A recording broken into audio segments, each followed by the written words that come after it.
तो शुरू करते हैं। सबसे पहली एक्सरसाइज है, सब अपनी अपनी आंखें बंद करो और सोचो आज कितनी तारीख है। 3 फरवरी। जब तुमने शुरू किया था प्रिपरेशन अपनी अपनी रिस्पेक्टिव क्लासेस का, या दूसरे टर्म्स में जब तुम यहाँ पे पहली बार आए थे या जिस क्लास में हो उस क्लास में पहली बार आए थे, तो क्या तुमने जितना सिलेबस अभी अपना रिस्पेक्टिव कवर किया है उससे कितना ज़्यादा था? मतलब क्या सोचा था उस पॉइंट पे और अब क्या स्टेट ऑफ माइंड है? इस चीज़ पे थोड़ा कॉन्ट्रास्टिंगली सोचो। What you have started with and what you have come across till now. तो सोचो बहुत ही ब्रीफली। और मैं एक एक करके किसी से पूछूंगा कोई इनपुट्स देना चाहे तो, कि उसके कैसे एक्सपीरियंस रहे। स्टार्टिंग पॉइंट क्या था 1 साल पहले और अब जर्नी में कहाँ तक हम सिलेबस वाइज पहुँच चुके हैं। ओके, कल्पेश बताओ क्या सोचा तुमने? स्टार्टिंग में सोचा था कि दिसंबर तक सिलेबस हो जाएगा। हाँ। पर वो मार्च तक जा रहा है। हाँ। सर जो सोचा था मतलब ऐसा तो नहीं हो पाया, पर मतलब सही हो नहीं हुआ। ओके, नवीन? सर सोचा था कि अभी तक तो पूरा हो जाएगा। हाँ। 75% ही हुआ है। ओके, आशीष? सर सोचा था दिसंबर तक पूरा हो जाएगा। हाँ। टर्म में आ गए तो उसका कंप्लीट नहीं हो पाया। ओके, अर्चित? सोचा था कि जनवरी तक खत्म होगा, लेकिन जल्दी खत्म हो गया सिलेबस। ओके, तो किसी ने कुछ ऐसा कुछ नहीं सोचा था? कुछ भी नहीं सोचा था? एक्चुअली हमने कुछ नहीं सोचा था। अभी बताओ तुमने आने वाले साल का क्या सोचा है? कुछ नहीं था। दैट्स द रियलिटी, तुमने कुछ नहीं सोचा है। और उसके बाद जो कैनवास तुम्हें खाली मिला उस पर तुमने चीज़ें लिखी। अब तुम कॉन्ट्रास्टिंगली एक एक्सपीरियंस ले पा रहे हो कि हाँ भाई अपने सिलेबस में ये चीज़ें कन्वर्ट कर ली। जैसे फॉर एग्जांपल मैं कुछ क्वेश्चन पूछ रहा हूँ तुम लोगों से, तुम लोगों के स्पेसिफिक सब्जेक्ट से रिलेटेड। तो तुम क्वाड्रेटिक फार्मूला बताओ मृदुल।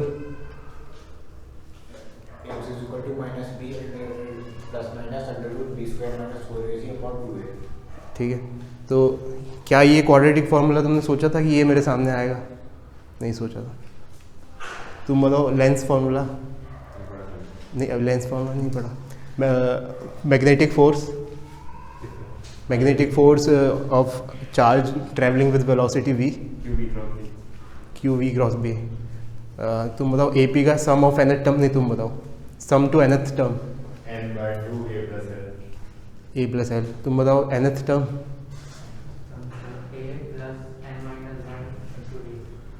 a plus n minus, correct. तुम बताओ क्या बताओगे तो 9th क्लास में? तुम बताओ second law of motion. Forces directly proportional to product of mass and acceleration. Force is directly proportional rate of change of momentum that is equal to mass into acceleration. तो बहुत बढ़िया। तो ये एक canvas में तुमने ये सब जो चीज़ें फिट करी हैं, तो you should be proud of it कि ये सब नहीं सोचा था लेकिन ये सब चीज़ें आ गई। ठीक है, तो अब एंड गेम चालू हो गया है कि let's last 1 month is left. End game में हमें थोड़ा सा स्मार्टली रिवीजन करना पड़ेगा। ठीक है, तो जैसे फॉरगेटिंग कर्व को मैं ड्रॉ कर देता हूँ कि we are drawing memory versus time.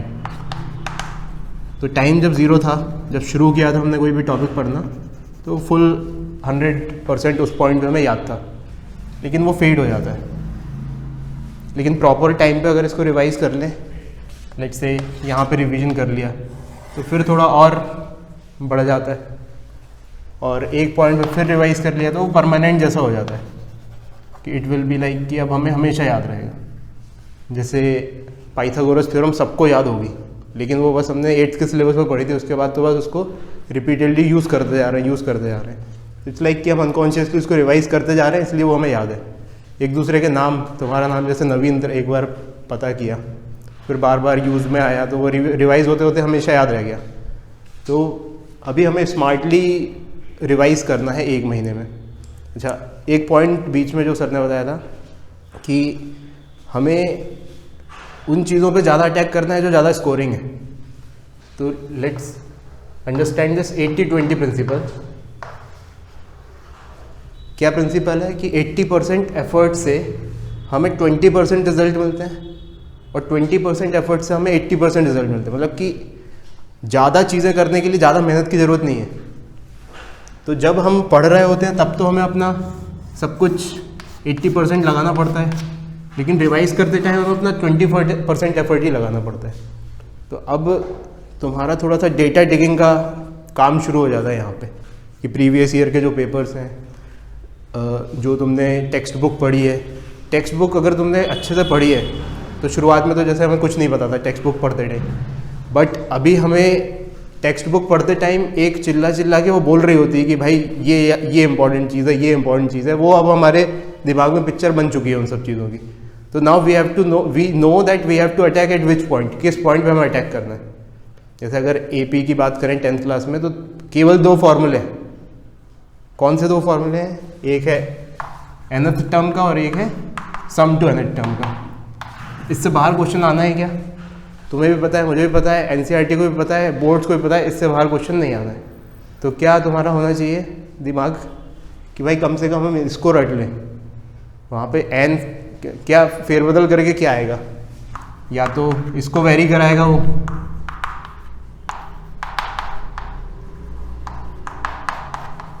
ठीक है, या तो एन को वेरी कराएगा, या तो ए को वेरी कराएगा, या तो ए एन को वेरी कराएगा।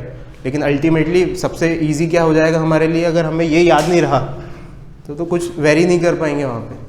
तो ये तो जस्ट एपी का टेस्ट था इसलिए बता रहा हूँ। हर चैप्टर में तुम ऐसे एनकाउंटर कर सकते हो, तो नहीं एनकाउंटर हो तो टीचर्स से हेल्प ले सकते हो। तो अभी अपन को 20% ही मेहनत करके 80% रिजल्ट अचीव करने हैं। 80-20 प्रिंसिपल पे थोड़ा सा ध्यान देना है, ठीक है। अच्छा, how many of you think that our body is a machine? अपनी बॉडी एक मशीन की तरह है। तो फैक्ट है मशीन की तरह। We are science people. Fact, machine, हम फ्यूल डालते हैं मशीन में, ऑपरेट करती है, हमें फ्यूल नहीं मिलेगा हम ऑपरेट नहीं करेंगे। तो तुम्हारी जैसे बाइक है, तो उसको कैसे केयर करते हो तुम? फ्यूल डालते हो, उसमें ऑयल डालते हो पॉइंट पे, सही मायने में जितना चाहिए उतना। तो तुम्हें 2-3 चीज़ें बेसिकली अपनी बॉडी को अच्छे से ट्रीट करने के लिए ज़रूरी हैं। कि एक तो तुम्हें टाइम पे उठना है,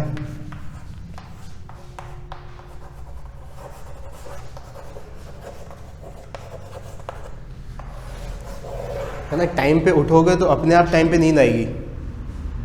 कभी कभी हमें लगता है टाइम पे सो जाएंगे तो टाइम पे उठेंगे। टाइम पे सोना हमारे हाथ में नहीं है, टाइम पे उठना लेकिन हमारे हाथ में। नींद नहीं आई तो क्या करो, पड़े रहो बिस्तर पे। लेकिन अगर सुबह उठ गए कि 6 बजे उठना है, लेट्स से 7 बजे, अब तो गर्मी का मौसम भी दस्तक दे चुका है, तो टाइम पे उठ जाओगे तो टाइम पे सो भी पाओगे। तो एक चीज़ इसको ध्यान रखो। और एक और बहुत इंपॉर्टेंट चीज़, टाइमली ईटिंग, टाइम पे खाना।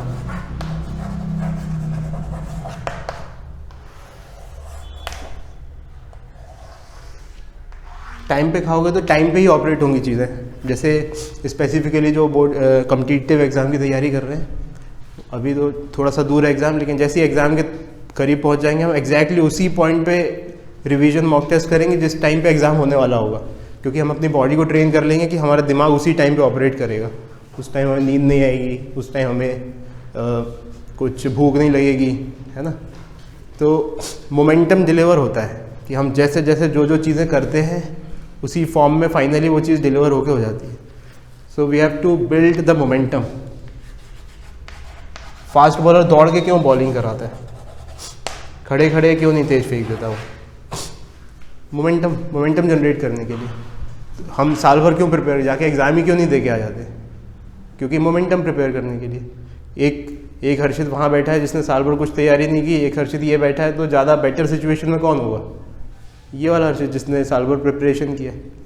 अच्छा, और जैसे कुछ भी स्ट्रैटेजी अगर तुम्हें नहीं समझ में आ रही है, जैसे हर्षित में कोई स्ट्रैटेजी नहीं है, I don't look like a guy with a plan, तो ठीक है, सिस्टम को फॉलो करो, असाइनमेंट टाइम पे सबमिट करो, एक रिलीजियस फेथ बना लो कि भाई हाँ मेरे को जब जो चीज़ कही जाती है वो कर देता हूँ मैं, फिर अपना स्ट्रैटेजी का दिमाग कुछ नहीं लगाता। तो रिवीजन टाइम पे करो, डेली असाइनमेंट सॉल्व करो, टेंशन मत लो।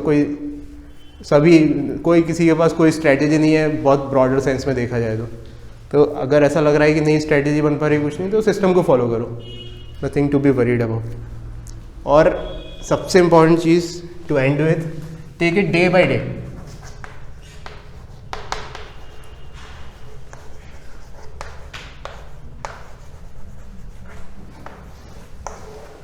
सक्सेसफुल लाइफ तभी बनेगी जब सक्सेसफुल ईयर्स होंगे, सक्सेसफुल ईयर तभी बनेगा जब सक्सेसफुल मंथ होंगे, सक्सेसफुल मंथ तभी बनेगा जब सक्सेसफुल डे होंगे, है ना।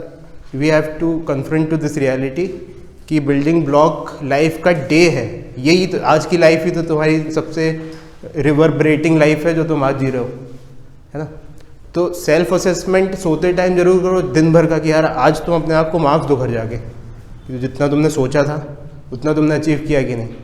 कोई मतलब वो तुम्हारा खुद का सेल्फ असेसमेंट है, तुम खुद से संतुष्ट हो कि नहीं। और अगर नहीं हो तो फिर क्या होगा, या तो गिल्ट थॉट आएंगे, या तो गुस्सा आएगा, या कोई नहीं होगा ऐसा जो कहेगा वाह मैंने अपना दिन बर्बाद कर दिया, मज़ा आ गया। कोई इस लेवल पे तो कोई नहीं पहुंचा है अभी तक, है ना। क्यों हर्षित, या ये भी क्रॉस हो चुका है नहीं ना। तो एक थॉट सेल्फ असेसमेंट का ये होगा, या तो गिल्ट और एंगर, जो अगले दिन तुम्हें कुछ टाइम वेस्ट महसूस होगा तो वो गिल्ट और एंगर उसमें कन्वर्ट होगा, वो भी एक एनर्जी है, उसको यूज़ करना है हमें। तो सेल्फ असेसमेंट इज़ ज़रूरी है बहुत ही ज़्यादा। और डे बाय डे लो, कोई कुछ मत सोचो कि 1 महीने बाद क्या होने वाला है, ये सोचो कल क्या होने वाला है, ठीक है। मतलब ऑफकोर्स एक रफ प्लान, भाग मिल्खा भाग कितने लोगों ने देखी है, भाग मिल्खा भाग, ठीक है। तो उसमें एक सीन रहता है, वो मिल्खा सिंह भागता है तो ऐसे कैमरा घुमाते पूरे ट्रैक पे, क्या दर्शाता है वो, मतलब what is the cinematic significance of that shot, कि भाई वो पूरा ट्रायल ले रहा है कि मुझे कितना पूरा दौड़ना है 400 मीटर, लेकिन कदम तो वो एक एक ही रखता है ना। तो अपने को पता है कि भाई at the end of the time कि तुम्हारा 1 महीने बाद बोर्ड एग्ज़ाम आ जाएगा, उसके 2 महीने बाद कॉम्पिटिटिव एग्ज़ाम हो जाएंगे। तो हमें एक पाथ तो पता ही है कि क्या होने वाला है आने वाले टाइम में, लेकिन अब वो जो एक एक कदम भागना है तुम्हें फुल पोटेंशियल से, वो डे है, एक एक दिन है वो ना। अच्छा, तो ये सेकेंड लास्ट बात थी। और जो लास्ट बात है वो है प्रैक्टिस। मतलब ये सब करोगे कैसे, स्मार्ट वर्क क्या है, मतलब इसको रिटेन करने का प्रैक्टिस। क्योंकि अगर तुमने जस्ट फॉर्मूला रट लिया, याद किया, तो बहुत ज़्यादा चांसेस है कि तुम भूल जाओगे उसको। लेकिन 10 क्वेश्चन कर लिए, टेस्ट 10th वालों को तो टेंशन लेने की ज़रूरत नहीं है। 10th वालों तो जो टेस्ट तुम्हारे सामने आ रहा है उसको करो और चिल रहो और बस रिवाइज करते जाओ। बात थोड़ी सी टफ हो जाती है जब कम्पिटिटिव एग्ज़ाम की तैयारी की बात आती है। तो स्पेसिफिकली प्रैक्टिस इन लोगों के लिए ज़्यादा सिग्निफिकेंट है कि तुम्हें प्रैक्टिस करनी है। मत थ्योरी पढ़ के जो कॉन्फिडेंस आता है वो नकली कॉन्फिडेंस है। ये सच बोल रहा हूँ मैं कि थ्योरी पढ़ के जो कॉन्फिडेंस तुम्हें आ रहा है ना, वाह आ गया समझ में, वो सब कुछ नहीं है। वो तुम्हें एक सेंसेशन मिला है जो टीचर ने वहाँ पे एक्सप्लेन कर दिया उस चीज़ का।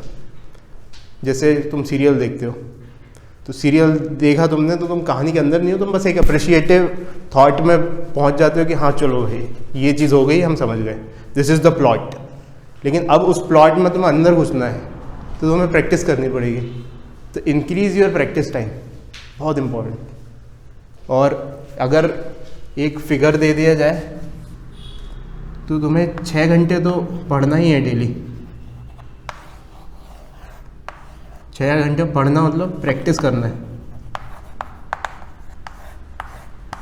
ऑफ कोर्स अभी उसमें कुछ थोड़ा बहुत जो बचे हुए चैप्टर्स है वो भी कंप्लीट करोगे, बट मोटा मोटा 6 घंटे एक्सट्रैक्ट करना है। 24 घंटे में 6 घंटे कितना होता है, 1/4, मतलब कि बाकी टाइम तुम्हारे पास कितना बचेगा, 18 घंटे। 18 घंटे में क्या नहीं कर सकते, तुम सब कर सकते हो। 6 घंटे तुम्हें निकालने ही है पढ़ाई के लिए, है ना। और 10th वालों को भी, 10th तुम्हें कौन से पहाड़ तोड़ने, है ना। 6 घंटे तो पढ़ाई पे निकालने ही निकालने। तो और वो भी मतलब थोड़े से बीच में गैप्स वगैरह थोड़े कम हो जाएंगे धीरे धीरे, सिटिंग हैबिट जैसे बढ़ गई है तो बढ़िया है। सुबह से आके बैठ के पढ़ते हो, 5:30 बजे आके पढ़ना है कल्पेश, ये 10th कितने बजे पता है? सुबह 5:30 बजे कल्पेश आगे पढ़ता है, तो खैर तुम्हें तो पता ही होगा। तो तुम्हारे आसपास एक वाइब्रेंट एनर्जी भी है, हम लोग सब लोग मेहनत कर रहे हैं, और एक माहौल बोलते हैं कि वो क्या बोलते हैं, खरबूजे को देख के खरबूजा रंग बदलता है, तो एक वो वाइब्रेंसी है, मतलब कि यहाँ पे तो मैं ऑनर करूँ कि जैसे हम दूसरे कभी कहीं पे जाते हैं मंदिर वगैरह में, तो क्या करते हैं वहाँ चप्पल उतार के जाते हैं। सिग्निफिकेंस क्या है वहाँ पे कि हम अपनी पूरी हम जो जीते हुए आ रहे हैं, हम जो एज पे जीते हैं लाइफ, वो छोड़ के हम उसके माहौल के हिसाब से सरेंडर करते हुए वहाँ पे जा रहे हैं। तो यहाँ पे इसको तुम टेक्निकली देख सकते हो, जैसे तुम्हारा एटीट्यूड है कि नहीं पढ़ना, तो उसको थोड़ा सा सरेंडर करते हुए तुम आ सकते हो कि contribution in the team work. ऐसा नहीं है कि हमें कुछ उससे सीखने मिल जाएगा यार, बट एक माहौल बन जाता है कि खरबूजे को देख खरबूजा रंग बदल। तो इम्पोर्टेंट यही है, मतलब अभी देखो माहौल की वजह से ही तुम यहाँ पे इतना अच्छा महसूस कर रहे हो एकेडमिकली। ये बात को सब अप्रिशिएट करेंगे, नहीं करेंगे तो मैं अप्रिशिएट के लिए बहुत सारे तुम्हें फैक्ट्स भी दे दूंगा कि तुम बैठ के पढ़ते हो, एक माहौल है यहाँ पे पढ़ने का, थोड़ा मस्ती का माहौल कम है, तो उस माहौल में कंट्रीब्यूट करना है अपन को, नेगेटिव कंट्रीब्यूशन नहीं देना है ना। तो मतलब थोड़ा टफ वर्ड्स है but true, truth is bitter. तो अप्रिशिएट करो ये और जो एक वेव बनती है ना इस माहौल की, वो ऐसी होती है कि अपने आप फिर सबके अच्छे रिजल्ट आते हैं। तो एक छोटी सी तुम्हें एक साइकोलॉजी बताता हूँ, उसको तुम सर्च भी कर लेना, tragedy of the Commons, just 2 minutes more. Tragedy की स्पेलिंग क्या होती? Tragedy of the Commons.